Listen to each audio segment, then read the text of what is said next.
Dr. Joseph D. Whitlark attended medical school at the University of South Carolina in his hometown of Columbia, South Carolina. He received his general surgery training in Philadelphia at Mercy Catholic Medical Center, completed his cardiothoracic fellowship training at Emory University in Atlanta and State University of New York at Buffalo. Dr. Whitlark is currently the director of robotic surgery and the director of thoracic surgery at Crozer Health in the Philadelphia suburbs. Dr. Whitlark, Joe, welcome to the show.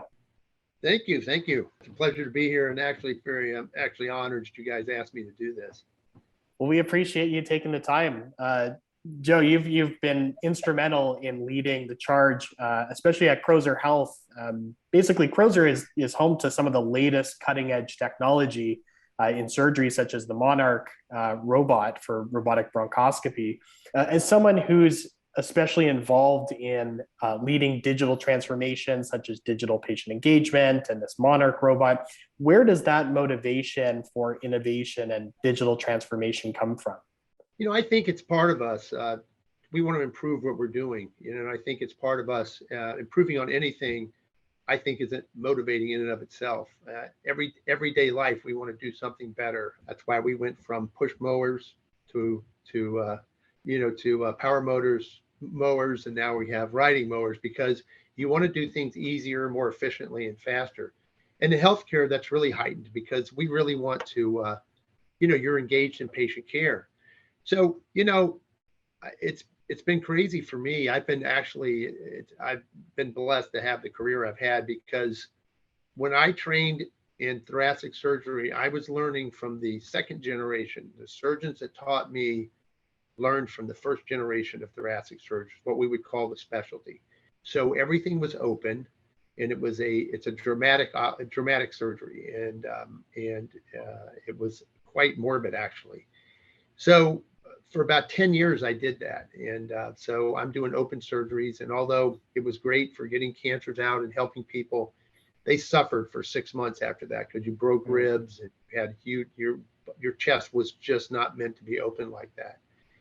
So after about eight or 10 years of doing open surgeries, thoracoscopic surgeries became more and more in vogue. And I was an early adapter that I really liked it. And I liked it because it was an improvement. We had patients who could tolerate thoracoscopic surgery, who could not tolerate an open surgery. And my pool of patients increased. Age was no longer a factor. It was no longer a limitation. You could have operated on people 94 to take out lung cancers. Wow. So it was really great, but it was very hard, and it was hard to learn, had a steep learning curve, but patients did better. But it's an example of us working to say, well, we made this better. So you're innovating, you're doing better, you require different instruments. And then when robotic surgery came, that was another step forward. The way I'm looking at this is over many years. And when I do a robotic surgery on somebody, and I can do a lobectomy for lung cancer, and sometimes we send them home the next day. Wow. So when I was first out in practice, they were in the hospital 8 to 10 days. Yeah. They were in the ICU for 2 days. And so patients do so much better. So the innovations is in us seeing patients do better. It's kind of hard to even explain when you see people that you could not help before that you can help now. Mm-hmm. And that is with new technology and innovations, that goes hand in hand. I mean, we won't talk about this today, but the new medications we have for lung cancer are amazing. It's, we have cancers that are terrible cancers that essentially were incurable 30 years ago that we now have drugs for that will cure them. Hmm. And it's that's heady stuff. That's like, so I'm all for innovations. I'm all for technology and innovations that can help people like that, because that's the kind of stuff that gets you out of bed in the morning. That really is a great motivator. That's amazing. And Joe, I was curious. I mean, nowadays when patients come to your office for the first time and may be eligible for something like robotic bronchoscopy or robotic thoracic surgery, how educated are they on robotic surgery coming into that meeting? Are they often hearing about it from you for the first time? Are they asking for it? And I'm just curious how educated patients are about robotics. That's a great question, Josh. So I jumped on the bandwagon about 5 or 6 years ago for robotic surgery, because I I started doing it, and I had done all kinds of thoracic surgery. I thought it was a great leap forward. It was not felt to be like that among all thoracic surgeons. They thought it was extremely expensive, which it is. There's only one maker of surgical robots, and they have the corner on the market for the last 20 years.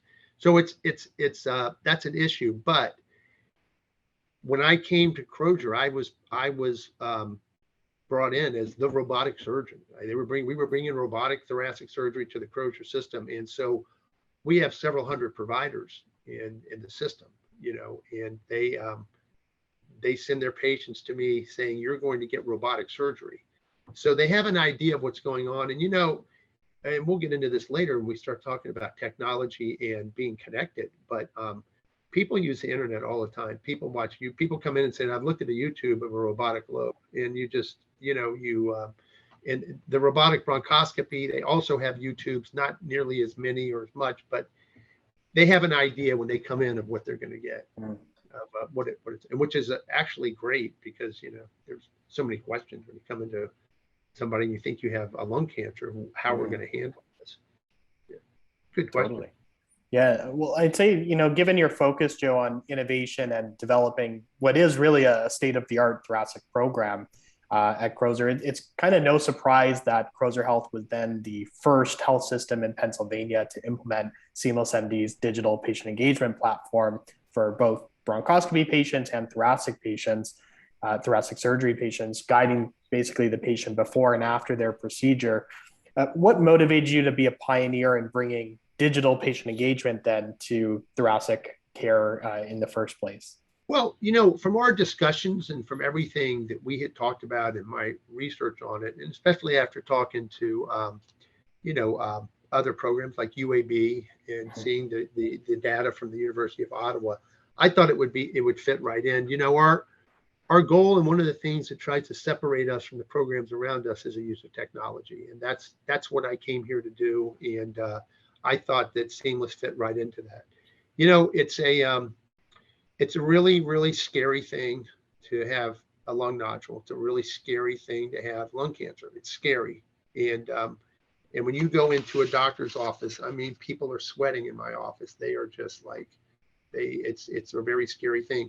I find that Seamless helps with that because we're connected and it gives them information. And I think that when I saw it, I thought that would be a great thing.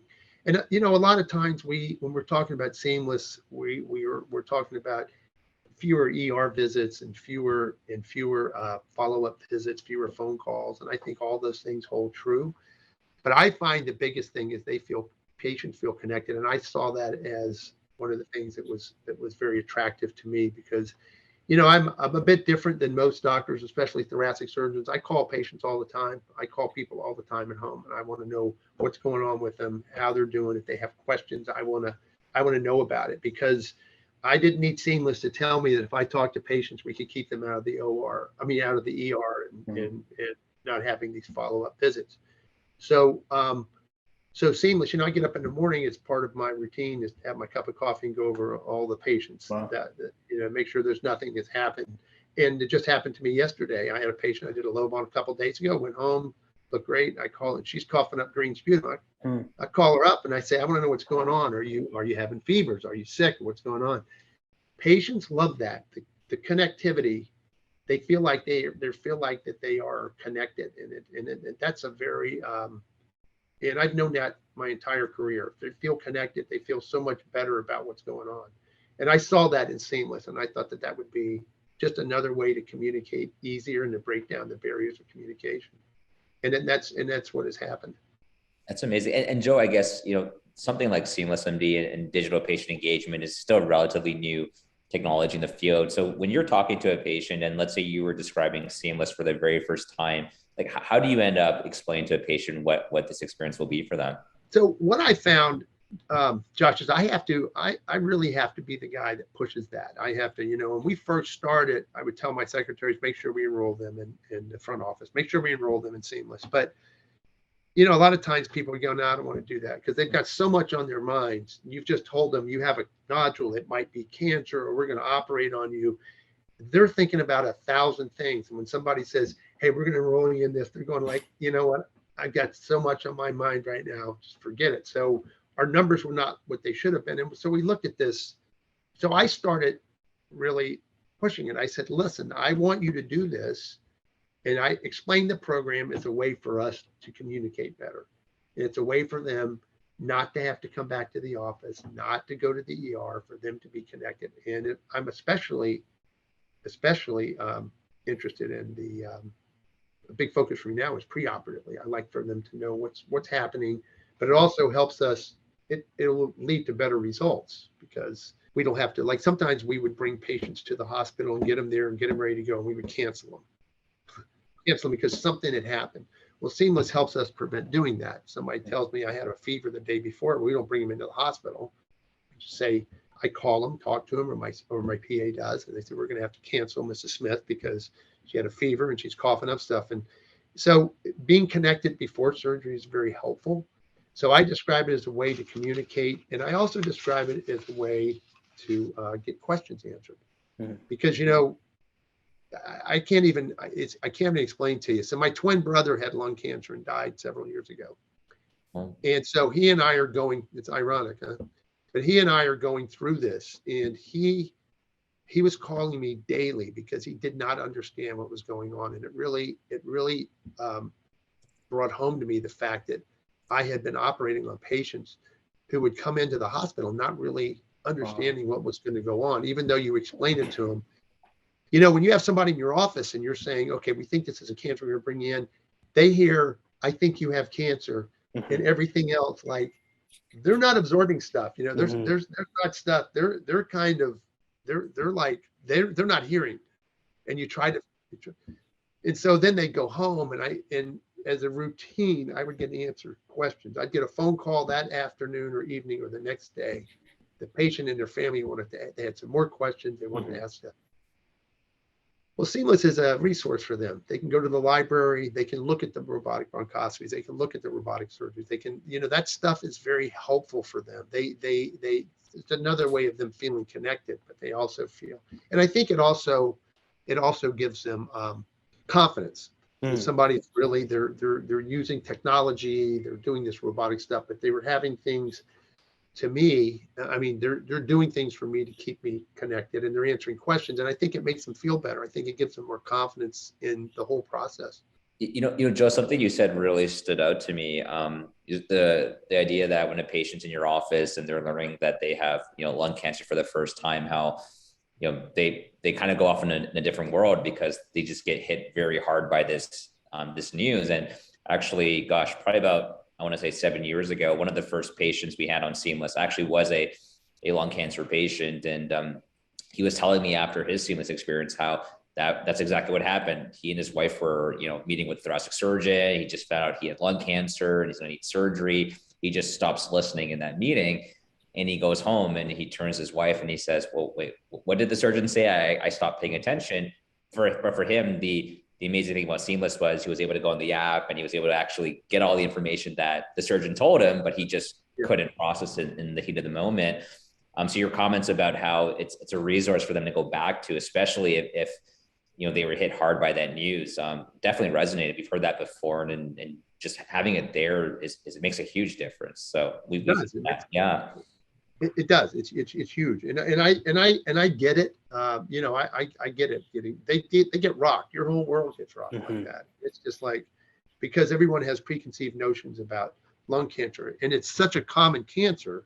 They all know somebody that's died from it, and dying from lung cancers is not pretty. And so there's all of these things in their minds about, they've got preconceived notions about it, about what's going to happen, and so. One of the things I emphasize to them is, this is not your uncle's. This is not 20 years ago. We have different technologies, different treatments, and it's much less of an issue. And so I think, so anything that makes it more familiar and gives them knowledge about what's coming up, so that there are fewer surprises. It's hard for me to even convey to you guys how important that is, because these are patients whose worlds have been rocked, and now they're coming in, and there's so many questions, there's so many fears, and a lot of it's based on unknowns. So the more they know, the better they feel about it. And Seamless has been great for that because it helps them understand what they're going through and why we're doing it and how we're doing it. And it's, I just find it to be a tremendous asset in that regard. And Joe, what about from because I know we've talked a lot about thoracic surgery once they've been diagnosed for lung cancer, but I mean, you are also an innovator in bringing this digital patient engagement experience to bronchoscopy in particular, since you're doing robotic bronchoscopy, that sort of experience. Have you heard any feedback on where this has provided the most value from a bronchoscopy patient journey point of view? Well, I think I would just probably echo the sentiments we talked about, Josh. We do get feedback. The bronchoscopies are not as bad. I think what it is once they understand it, I think most of the people, quite frankly, with the robotic surgical, the Da Vinci robotic surgical, that's kind of hard for people to, I don't want to say comprehend it, but it's hard for them to get their head around it. Robotic bronchoscopy, they can get their head around. And when they see the videos of using it, the hand control and how it works, most of the people are fascinated by the technology, quite frankly. And so for those patients, I think the big thing is it just decreases their anxiety and fears going into it. And they focus, and I always tell people, don't focus on the bronchoscopy. Don't worry about that. We're worried about what we're going to find. You need to worry about what the steps are. Should this prove to be a cancer or a cancer that, we can opt. Those are the things that I think about. Those are my primary concerns. Those should be yours too. Wow. And so when you take away the unknowns, so there's great feedback. I'll tell you, the great feedback is I don't get questions about it. People don't call, people don't ask, they know about it. They understand it. They don't come in talking about the bronchoscopy. They come in saying, I want to know what the results were and what we're going to do, which I think is where the focus should be. Because, and I went through this because my twin brother had like the craziest ideas about lung cancer and how things were and how they would be treated. And he, and so the whole time I'm doing this, I'm thinking about like my own patients going, I've done a poor job in getting them ready for this because I'm sure they all had similar questions that were not answered. Right. So people are just they're just like so tense on the morning of surgery. I find that this helps with that tremendously. Wow. Yeah. The way I like to think about Seamless sometimes too now is imagine if, to your point, you could talk to Dr. Whitlark every day and he was there to answer your questions and check in, what could that experience feel like?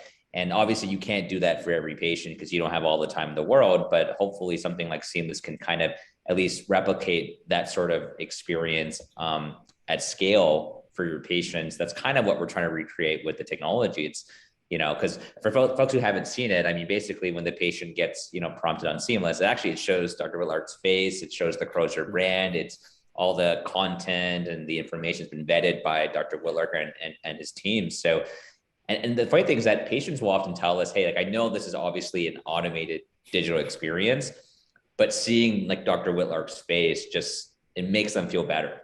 It makes them feel as if you're there with them every step of the way, even though they know that it's a digital experience. I agree with you 100%. Like I said, familiarity, like going in the hallway, they've seen on the video, they understand what's coming. And it's just, it's actually surprised me. I'm surprised at how much better people feel about it. It's sort of changed, guys, it's kind of hard. It's sort of changed, like this whole thing about the bronchoscopy before we had Seamless, we're explaining what we're doing. And they still, when they came back to the office, they were going like, well, they still had questions about the bronchoscopy and about the actual performance of the bronchoscopy. Nobody says anything about that anymore. Nobody says that. They want to know what the results were. So they completely, the line of questioning and the questions the patients have is completely different now. They don't really care about that. They understood it before they went in. They had it done. They knew what to expect afterwards. They're focused on what they should be. And so I think that's a tremendous, I think it's a tremendous advantage, Yeah, certainly. I think also just the fact that you're, hitting on expectation setting for patients, like you just briefly mentioned, and this was really your idea to put this into the program, but videos of a hallway in the hospital so that they, again, become familiar with the space that they're going to be in. That's all expectation setting and letting them know, alleviating some of those unknowns for the patient. Here's the familiar setting. putting your face in it, the videos.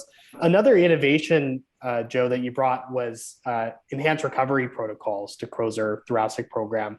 And I think implementing any type of healthcare innovation, whether it's ERAS or SeamlessMD, digital patient engagement, it requires collaboration and stakeholder buy-in. How did you rally your team behind the new technology, and how did you handle any pushback? Well, it's interesting. So at Mount Nittany, like I said, their focus just was different, and they had different challenges that they perceived to be extremely important. And thoracic surgery was not one of them. Crozer realized there was we had a huge program here that was just lacking a thoracic surgeon and an interventional pulmonologist, someone who could do the bronchoscopies to diagnose the patients early, and someone who could do the surgery to fix them. So they had been looking for someone, and I came in with the skills that they needed, and they really wanted me to be here, and they're very happy to have me. So when I asked for something that's going, I told them we were going from essentially open surgeries with very few thoracic surgeries because they were all being shipped out to the city, that we were going to keep them in our system, and we were going to offer the best surgery they could get, and the best experience they could get, and the best technology. So when I came and I said, the ERAS I've been doing for so long that I've been like, it's sort of like I sent my expectations to the units and to the operating room about this is what we have to have, and this is what we're going to do. So again, because it was like still in the honeymoon period for me being here, they were like, whatever you need, we'll do. So the early recovery after surgery has been, like I said, that was like a baseline expectation that we had to do that. And I changed a lot of stuff, and I wouldn't say administration was completely behind this. So I'm very grateful for their support. Sometimes the rank and file we had some issues with. They wasn't the way they did it, not the way they wanted to do it, but that was expected, and we got over that fairly quickly, probably within the first 3 to 4 months. And it's a very smooth sailing ship right now. We have a really a very good program for the bronchoscopies and the surgery, and it's worked out really well. And so I didn't get a lot of pushback. There are other challenges. Some of the challenges were getting all of the lung cancers from the system, which is 4 hospitals and a bunch of outpatient facilities, into the one hospital for us to do. We were sort of like trying to do the Canadian system, where we had one place doing the one center. But it's that those are the sort of challenges we faced. Didn't get a lot of pushback, and it like I said, it's worked really well. That's great to hear. Really good. And Joe, I know for folks wouldn't know this, but prior to us hitting record on the podcast, we were talking a bit about the differences in ease of adopting innovation in the U.S. healthcare system versus the Canadian healthcare system. One of the things that we were chatting about was, to your point, in the U.S., when you're trying to stand out and you're kind of motivated to elevate your patient experience and your outcomes, because you are competing in the market. But in Canada, one of the challenges we've had is we don't compete for patient market share. You're kind of given, this is your health system, this is your local community, you have to serve them. And on the one hand, one of the things that has been good is that there's, let's call it, pretty good quality of care across the board, but then there's often a lack of motivation to why should we elevate the standard of care? And I think what we found here is that we have individual pockets where clinicians are just self-motivated, and that's important. Like, I'm glad there are folks who are self-motivated, but yeah, we often do lack the motivation to take it to the next level sometimes. And so for us, early on, before COVID, it was tough to get adoption in Canada. We were spending most of our time in the US, to be honest, even though we're homegrown here, because there are more folks like yourself in the US who just had other motivations to elevate the standard of care. Right. And I agree with that. I think, though, that the Canadian system, in some ways, easier to adopt a program like Seamless, because they'll look at the big picture and say, this would be very good for patient care. We institute this, and it's there. I think it's easier to institute on a larger scale, and they can say this system, we're going to use it. And when it proves to be beneficial, I think it's easier to adopt because of the one payer. I think that, the United States is just it's different because we're motivating with people down the street from us. And so we want our program to be better than their program. And so if connectivity is one of the ways that our patients have a better experience, that then that gives us a leg up on our competition. But it's true though. It's I can see how that would be the case in Canada. And so I think there's pluses and minuses. Mm-hmm. And Joe, I guess one of the things that I know, since you're big on the tech side, one of the things that's unique about Seamless is that we are collecting a lot of these, patient-reported outcomes, and Right. That's becoming a bigger thing with this ongoing shift to value-based care. Probably we're seeing the biggest adoption of patient-reported outcomes, or PROs, in orthopedics. I think they've had just a lot longer time period in orthopedics of creating registries for PROs and all that. I'm just curious, like your current take on how important PROs are, and do you think at some point in thoracics, or are you hearing in thoracics that PROs might become a bigger part of how reimbursement is looked at, the same way it's become a bigger part of orthopedics lately? Well, Josh, you probably heard the mantra that what's coming here in the U.S. health and healthcare system in the coming years is going to be quality over quantity. Because now we get paid per procedure. We get paid by what we do. And now the big thing now is going to be quality. So not necessarily how many you do, but that they're done well and they follow the accepted algorithms. And so, the PROs have been present for years. They've started, 25 years or more in the U.S. We've had them. We, as you said, particularly in orthopedics. But it was so difficult because you have you had to fill it out by hand, and you would have to get, and so it wasn't and so I think a program like Seamless, and it's not just because we do it digitally, it's still was not adopted well digitally. In fact, I was just reading about this about a week ago, about one of the problems when they tried to get it adopted digitally is that people were just not connected. I mean, people that are getting orthopedic surgery, getting joint replacements, are old, and they are not having anything to do with the computer. And the people who were connected didn't need joint replacements. The problem with a PRO is it's so difficult to measure when they have different ways of measuring things. And it's particularly like in chronic obstructive pulmonary disease, you have such subjective things. But now, the more we're connected, and the more people are connected, I think that's going to be a problem that's going to be become less and less of an issue as time goes on. And I think that Seamless is going to be the way we do it. And I love looking back at we collect data. Seamless collects data, and I think that that's going to be an important part of the PROs. Everybody's for PROs. They just, when you start connecting it to payments and quality, you have to account for the subjective part of it. And they've done, as you guys, I'm sure I'm not going to tell you your business, but in the PROs, one of the big the angst that CMS had was that PROs did not necessarily match up with quality.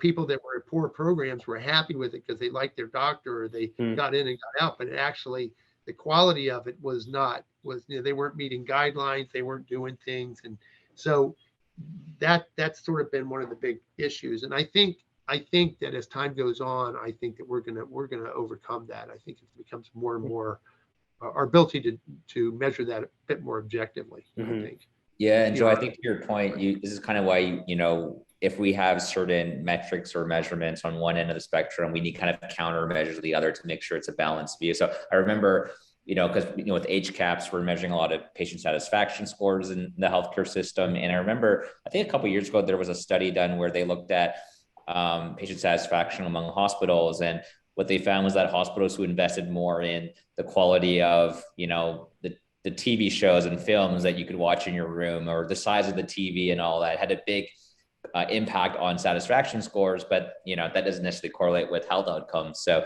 You kind of need to your point, make sure you understand, like, whatever we're measuring, is it actually tied to what we really want Right. the outcome to be? Or else you just get bigger TVs in the hospital, right? So. Yeah. It's so funny. You know, when I first got out of practice, I did cardiac initially, and there was a huge, cardiac's such a big part of payments. From CMS pays so much for that they really want to keep do whatever they can. So that was the first EROS that we really saw, was things that had to be done with cardiac patients, get them out of the hospital. And so I was in a busy group. We were doing lots of hearts, and so we were closely tracking our length of stay in the ICU and closely tracking our length of stay in the hospital. And we were getting people out in 3 days after bypass. It was great. We were all happy. They were not happy. And when they were filling out things, they were going, I got sent home too soon, even though they did better at home. Yeah. So when they're filling out the patient satisfaction, they're not satisfied. So to your point, Josh, it's exactly, you have to be careful of what you're measuring. Like you're absolutely right to see the TV screens and whether or not their doctors or person will talk to them. And that's like, it's such a huge deal. And it's like, that doesn't really have to do with quality. It makes them feel better, but it doesn't really have to do with, did they have less blood loss? Did they require less resources? Did they get fewer tests? Did they get out of the hospital sooner? Did they do better? And so it's, I think that's been a problem with PROs since they started. But I think that the like I said, I was reading an article that I found very interesting last week about how we're going to be able to overcome that with digitally. So I think that's going to be PROs will be important, and I think they will be tied to payments. And Joe, you were talking just now a little bit about, the importance of the quality of the physician-patient relationship and the quality of that communication having a big impact on satisfaction. I was curious. I mean, obviously, since COVID, I'm sure a lot of your communications have gone virtual. You're probably doing a lot more, telemedicine visits, perhaps both pre and post-op. Kind of curious about your experience on how that's impacted the quality of communication and the relationship with patients. Are you pretty satisfied with how that's going, or are there parts of it that you think don't make sense for virtual? Well, as we were talking earlier, Josh, that did not really impact me very much, because I had a few patient follow-ups that we did. I found Seamless helped us not even have those. But my big thing was, as a surgeon, and we were talking about this earlier, Alan, I have to see patients in my office. I have to, if I'm going to operate on somebody or do a procedure, I have to see them, and I have to explain to them what we're doing, we get them enrolled. So, but in other specialties is huge, and it's a huge impact. And I think things like psychiatry, as we talked about psychiatry, I think usual visits for pediatrics. I mean, how many times moms and dads have little kids and they have fevers and they end up in an urgent care, or they end up going to be able to do a televisit where they can tell them, yeah, this is a virus, give them Tylenol, it'll be okay. We can see them, and give us a call back tomorrow. That's a huge benefit for primary care specialties. I think in subspecialties, it's different. Like otolaryngology, they have to look at them, they have to examine them and see them. And I think our specialty is like that. So, in answer to your question, Josh, I think that in certain specialties, it's going to change the way they practice, but in some specialties will not. And I think surgical subspecialties will be less impacted. That makes sense. Actually, what's funny is, here in Canada, they've done some studies in the past year on the change in adoption of telemedicine since COVID. And what's funny is that telephone calls are being included as part of the category of telemedicine and virtual care here in Canada. And telephone calls between physicians and patients makes up the vast majority of virtual care now. I could not believe that telephone calls are considered virtual care here, but they are. And it makes us realize how there were so many, short conversations that, physicians and patients needed that could have been replaced by telephone. But I mean, just, we didn't have those billing codes before COVID. That's why physicians were doing telephone calls. I don't know how it was with your practice, but here you had to come into the office for even a 5-minute conversation. It was crazy. Yeah, you're absolutely right. And so, like I said, I was a bit of an outlier because I used to call patients all the time. But and I really, a lot of that was self-serving because it avoided problems. Mhm. You know, I don't want to get called at 1 o'clock in the morning. My patient's in the ER. I'd rather call them at 7 o'clock at night and head off anything that was going to happen. So, but you're absolutely right. We now have a code for that. We have a code for a telephone call, and it's telemedicine. But like I said, I've probably done a half a dozen telemedicine visits in the last year and a half. I just don't do them. We just, it's a thoracic surgery is pretty funny. We have something called the eyeball test, and it's written about, it's published about. And the eyeball test is when you look at somebody that you think may be a surgical candidate, and they have to pass the eyeball test. Because if you look at them and they fail the eyeball test, you're not going to operate on them. And a lot of it, it's kind of funny, but you just with years of experience, you know if somebody's not going to do well with surgery. I find it hard to do that virtually. It's hard to do. I have to see somebody walk into my office. Right. I have to see how well they get up on the examining table. I have to see if they get out of breath. I have to see how easy they get up from a lying position. It's difficult to do that virtually, So it's because when we do, lung surgery, we do it really well with the robot, and people do really well. But we are operating on older and sicker patients. You take out somebody's lung, you can give them a world of hurt, and you don't want to take somebody that you take out their lung and they can't get off a ventilator. You haven't helped them, and so it's so that's a very important decision. And there's a lot of people that are right on the fence about whether or not we could offer them something or not. So I think that your point's well taken. That's pretty funny about the phone calls now in Canada. It's crazy to me. So Joe, this has been an incredible conversation. I just generally love your authentic passion for the patient experience. I mean, let's be honest, like most physicians would not be calling their patient at 7 at night to check in on them. So kudos to you and the quality of care your patients get.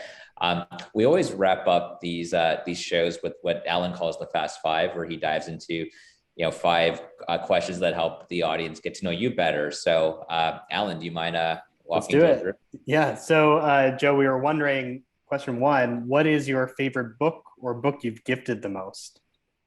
That's a very easy question. That's To Kill a Mockingbird by Harper Lee. Nice. Yeah. Excellent. Yeah. Question 2, this is specifically for you. Eagles or Cowboys? That's a very easy decision. That's a very easy answer. That's great. No, my 2 favorite teams are the Philadelphia Eagles and whoever's playing Dallas. Yeah, exactly. So yesterday, my favorite team was, I was just pulling for whoever's plays against Dallas. In fact, I have a T-shirt that says that. Yeah, we're pretty rabid Eagle fans. I would ask you, Joe, who's your pick to win it all this year? Yeah, I don't know the answer to that. I kept, I think, to tell you the gosh honest truth, Josh, I've been following professional football for 50 years, and it's teams that get hot at the right time. The Eagles won it 3-4 years ago because they got hot and they played well in a stretch. Tampa Bay did the same thing. They were kind of beginning of the year, they're finding their way and they got hot. Dallas was very hot early in the year, but they've now lost 3 out of 4. So in answer to your question, I think it's whoever's hot. I think Buffalo could win it. I think Tampa Bay could win it again. I think the Los Angeles Rams could win it. I think Kansas City, and I think a lot of that's going to depend on injuries. I tell you who has impressed me this year has been New England. New England, and I would not count out Bill Belichick, and I like their quarterback. They got a rookie, Mac Jones from Alabama. I think they're good. So, but I think that would be my top 5 or 6. I think would probably have the best shot at it. Awesome. Yeah, obviously Eagles first though, and then the Eagles are getting better, and I think they may make the playoffs. I don't think they're good, but they got 3 first-round picks next year, so I expect the Eagles to be good in the coming years. You can see it. Awesome. Question 3, Joe, would you rather have super strength, super speed, or the ability to read people's minds? Well, I'm uncomfortable enough in my own mind, Alan. I don't want to be anybody else. So that would be between super speed and super strength. And, I think there's so few things that I would use super strength through. I think with super speed, I could get all my charts done and I could get everything done. And if it would make me type a lot faster when I'm on the computer, I would definitely want super speed. Yeah.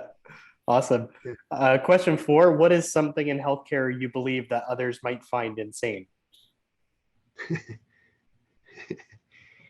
Yeah, I'll tell you what I still find it insane, and I'm in healthcare. And I think this is going to be a coming issue in the years to come, and not just in healthcare, but other places. We generate so much trash, it's unbelievable. When I do a procedure, there is so much trash to be thrown away because everything is individualized, everything is disposable. And disposable instruments are cheaper. You don't have to clean them, they work. And so we're going, like right now, there's flexible bronchoscopes. You purchase them, use them one time, and you discard them.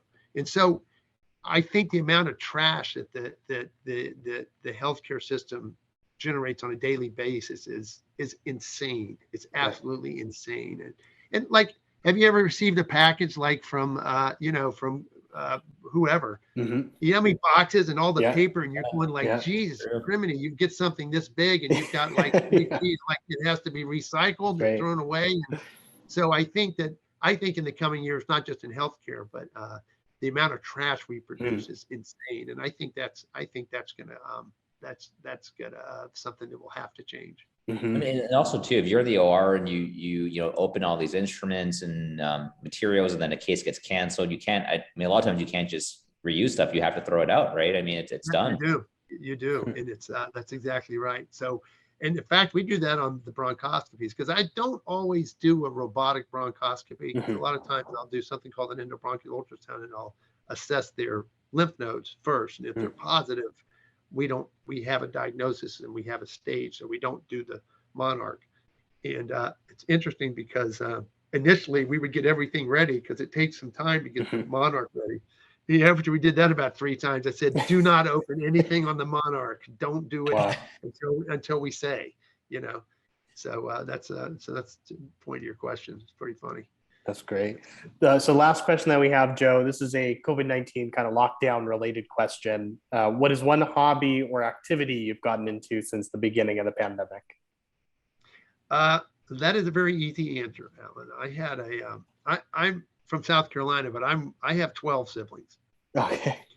And we're sort of spread out all over the country, from California to Philadelphia. I have a brother here, but Atlanta, Missouri, Kentucky, they're spread out. And I've got 40 nieces and nephews. Wow.